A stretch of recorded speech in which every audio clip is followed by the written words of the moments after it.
Who is Anu? The Sumerian god of the sky and head deity and ruler of the highest realm, Anu was the child of Ansar and Kishar, the very first set of gods and descendants of primordial beings.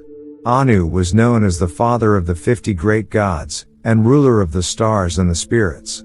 Anu, Enlil and Enki were the trinity that ruled over the heavens, the earth and the seas. Anu is sometimes referred to as An, and translates from the Sumerian language as High One, and the name Anu eventually became synonymous with God. Origin.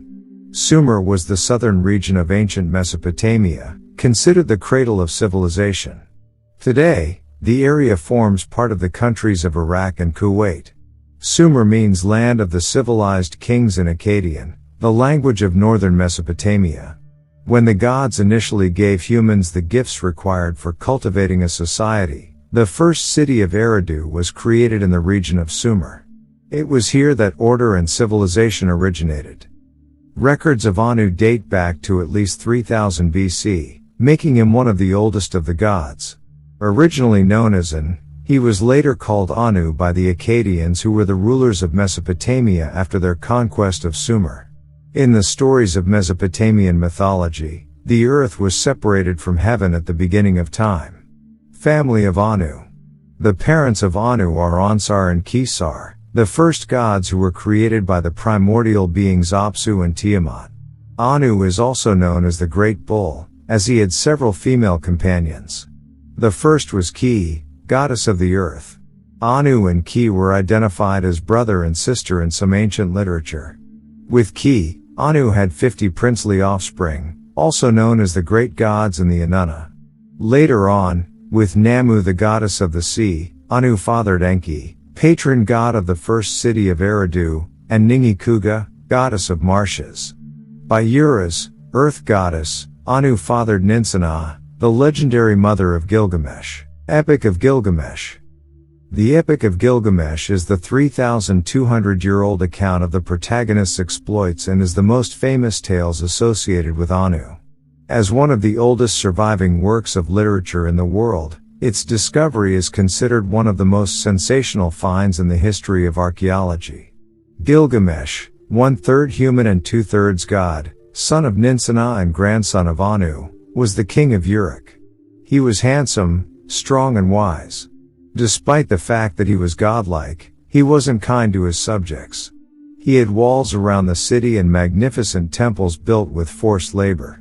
He raped any woman in the kingdom that he desired.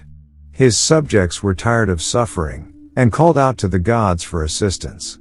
They sent a man named Enkidu to keep him in check. Enkidu was a magnificent man, and the two became great friends. Eventually, Enkidu died of an illness brought upon by the wrath by the gods. Gilgamesh was heartbroken, and began his travels to the edges of the world to learn the secrets of the gods. In the earliest part of the epic, Enkidu lives with animals in the wild. One day, a hunter comes across him as he is sharing drinking water from a ground well with the animals. The hunter runs home to his father to tell him about the man who lives with animals in the wild. They decide to bring a prostitute to him, thinking that sex might calm him down, and that being with a woman could cure him of his unconventional habits. After the interlude, which lasted for 7 whole days, the animals rejected him.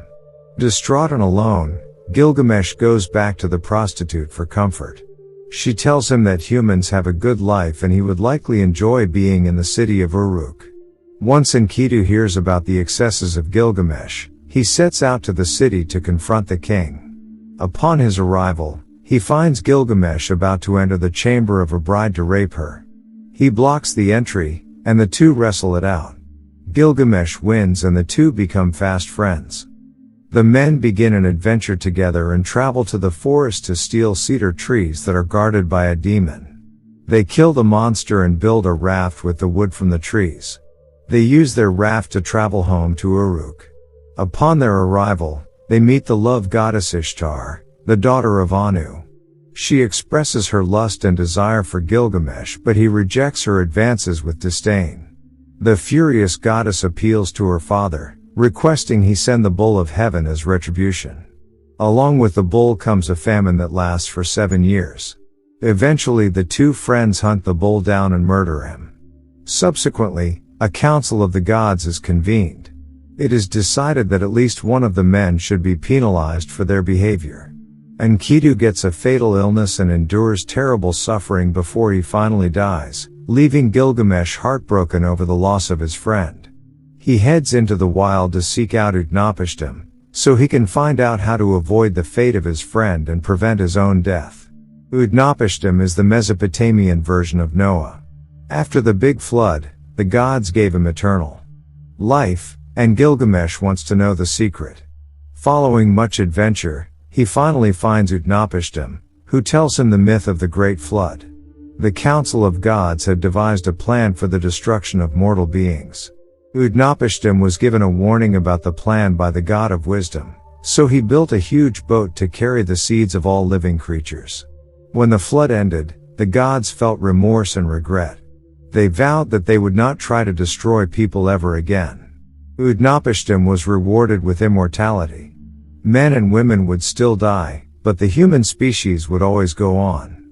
Insistent on living forever himself, Gilgamesh is tested to see if he is worthy of eternal life. It is suggested he start with staying awake for 1 week.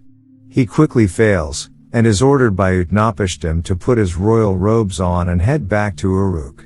Upon his departure, Utnapishtim's wife tells him about an amazing plant that can restore youth.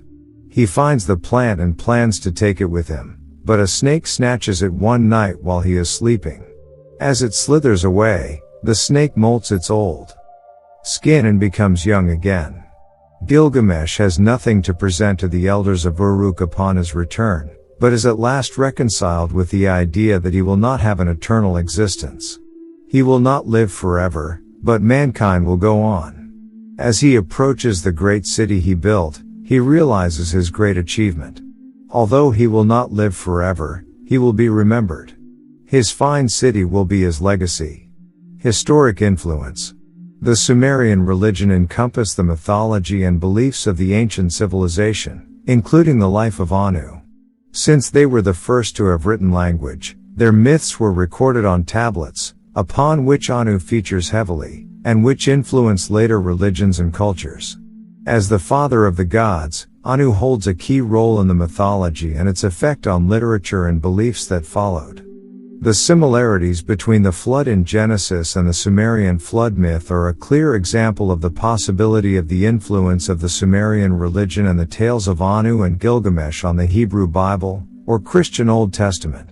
It's an easy extension to realize the possibility that Anu and the other deities yielding power over the world and its people have evolved into the similar beliefs in current world religions. The Epic of Gilgamesh is classic literature which has been translated into numerous languages and studied worldwide. Even though it is one of the oldest recorded stories in existence, and our modern world is very different than the world of ancient Mesopotamia, the epic myth remains timeless. It encapsulates the essence of the human experience.